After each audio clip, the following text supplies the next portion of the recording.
तो एपिसोड हुआ खत्म। আরে বাহ, পরিমণি এটা কি করলো? বাংলাদেশের সকল নায়িকাকে পেছনে ফেলে পরিমণি তো রকেটের গতিতে এগোচ্ছে। ভাইরে ভাই, পরিমণির দ্বারাই এটা সম্ভব।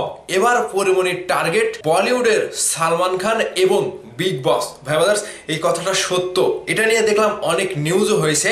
আমি ভিডিওটা অনেক আগেই আনতাম, কিন্তু দেরি হয়ে গেল।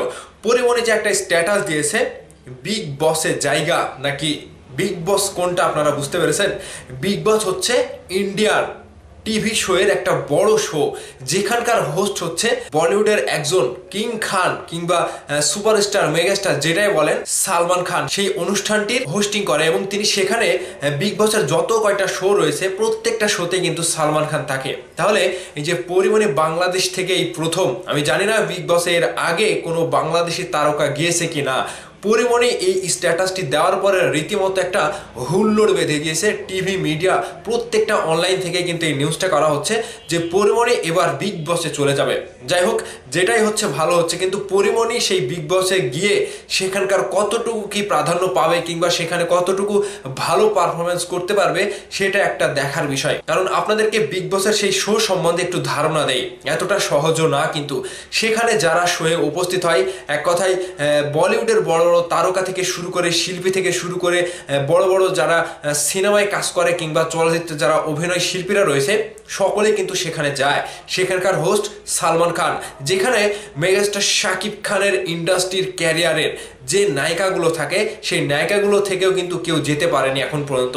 জাস্ট পরিমণি এই পোস্টটা দেওয়ার পরে কিন্তু আমি একটু টনকটা নড়ে উঠেছে সবার। তো এখানে পরিমণি যাওয়ার পরে যাওয়ার ক্ষেত্রে কতটুকু বিষয় কি প্রাধান্য পাবে কিনা সেটা একটু আলোচনা করি। মূলত বিগ বস এমন একটি শো যেখানে যে যত বড়ই মাপের শিল্পী হোক কিংবা যে যতই ছোট শিল্পী হোক, সেখানে যাওয়ার পরে সবাইকে একেবারে চলে যেতে হবে। মানে সেখানকার যতদিন চুক্তি থাকবে, বাসা থেকে সবকিছু একবারে আপনার প্রয়োজনীয় যা কিছু রয়েছে, এক কথায় সেখানটাই আপনার বাসা হবে। মানে বিষয়টা এরকম যে কোনো তারকা কিংবা শিল্পী কিংবা কোনো বড় কোনো মানুষ যদি বিগ বসে চান্স পায়, তাহলে সেখানে যাওয়ার পরে সম্পূর্ণ কাজ তাকে নিজেই করতে হবে। তার যত কাজ রয়েছে, প্লেট ধোয়া থেকে শুরু করে জামা কাপড় কাচা, এক কথায় তার নিজের যত প্রয়োজনীয় কাজ সেখানে তাকে নিজেই করতে হবে, কেউ করে দেবে না।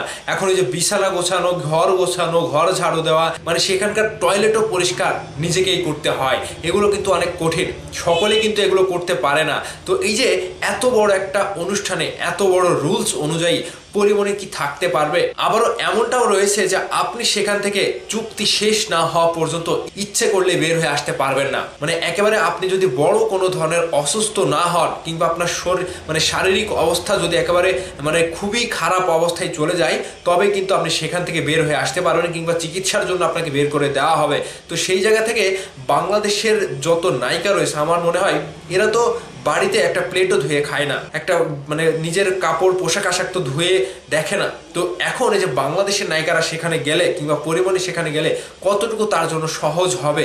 এবং আমি যতটুকু জানি যে বিগ বস শোয়ে এরকমও নিয়মকানুন রয়েছে যে আপনি ইচ্ছা করলেই একজনকে বলতে পারবেন না যে আমার প্লেটটা ধুয়ে দাও কিংবা আমাকে পানি দাও কিংবা আমার এটা করে দাও, করতে পারবেন না।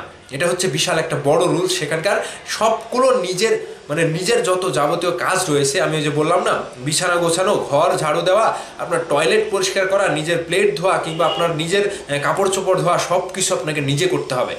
এটাই হচ্ছে বিগ বসের সবচাইতে বড় একটা রুলস। মানে আপনার সব কিছু নিয়ে গিয়ে সেখানে থাকতে হবে। এমনকি সেখানে ছোট বড় কোনো ভেদাভেদ নাই। মানে আপনি একজন বড় তারকা, সেই বড় তারকা থেকে একজন ছোট তারকা সেখানে গিয়েছে, সেখানে আপনি বড় তারকা হিসেবে যে আপনি ছোট তারকাকে মানে একটা কথা বলবেন কিংবা অবহেলা করবেন কিংবা তাকে নিয়ে একটা তুচ্ছ তাচ্ছিল্য করবেন, এরকমটার কোনো সুযোগ নাই সেখানে।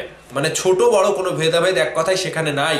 আপনি বড় তারকা হলেও সেই ছোট তারকার সাথে সৌহার্দ্যপূর্ণ ব্যবহার করতে হবে কিংবা তার সাথে মিলেমিশে চলতে হবে, একই প্লেটে খেতে হবে, একই জায়গায় উঠা বসা করতে হবে, একই জায়গায় বসবাস করতে হবে। এটাই হচ্ছে বিগ বসের একটা রুল। তো সেইখানে পরিমণির মতো নায়িকা সেখানে যাওয়ার পরে কতটুকু কি করে উঠতে পারবে কিংবা নিজেকে কতটুকু সেখানে প্রেজেন্ট করতে পারবে, এখন দেখার বিষয়। তবে বাংলাদেশ থেকে যদি পরিমণি যায়, তাহলে আমি বলবো যে বাংলাদেশে যতগুলো নায়িকা রয়েছে সকল নায়িকাকে পেছনে ফেলে পরিমণি সেই বিগ বস শো, সালমান খানের এত বড় একটা শোয়ে তিনি যদি চান্স পেয়ে যায় আর রীতিমতো তিনি যদি সেখানে চলেই যায় ভাই, তাহলে একটা বড় বিশাল আকারে পরিমণি ব্লাস্ট করবে বাংলাদেশের পক্ষ থেকে। বলিউডের মতো জায়গাতে একটা বিগ বস শো কিন্তু চারটেখানে কথা না, অনেকেই কিন্তু এখানে সুযোগ পায় না।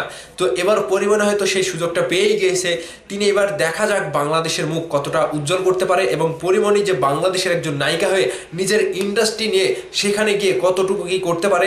এবং আমাদের মেগাস্টার শাকিব খানকে নিয়েও তিনি যদি সেখানে গিয়ে একটা বক্তব্য রাখে, কিংবা সেখানকার যদি যারা রয়েছে, যারা বলিউডের অভিনেতা রয়েছে সেখানকার, তাদের সাথে যদি বাংলাদেশের সিনেমা ইন্ডাস্ট্রি নিয়ে সেখানে একটা কম্বিনেশন করতে পারে, কিংবা সেখানে একটা আলোচনা করতে পারে, জাস্ট এটা একটা ভালো হবে। তো ভাবাদার্স, পরিমণি তাহলে বিগ বসে চলেই যাচ্ছে। সালমান খানের শো, সালমান খানকে টার্গেট করে বিগ বসে যাওয়াটা পরিমণির জন্য একটা সুন্দর রাস্তা কিন্তু তৈরি করে দিচ্ছে। তো ভাবাদার্স, বিষয়টি জানার পরে আপনাদের কাছে কতটুকু ভালো লাগছে পরিমণিকে নিয়ে, কিংবা বাংলাদেশের ইন্ডাস্ট্রি নিয়ে, কিংবা বিগ বসের সালমান খানের সাথে পরিমণি থাকবে, কিংবা সেখানে পারফরমেন্স করবে সেই শোয়ে উপস্থিত হয়ে তিনি যে নতুন একটা চমক দেখাতে চলেছে, বিষয়টি নিয়ে আপনাদের মতামত ভিডিওর নিচে কমেন্ট করে জানাবেন। ভালো থাকবেন, ধন্যবাদ সম্পূর্ণ ভিডিওটি দেখার জন্য।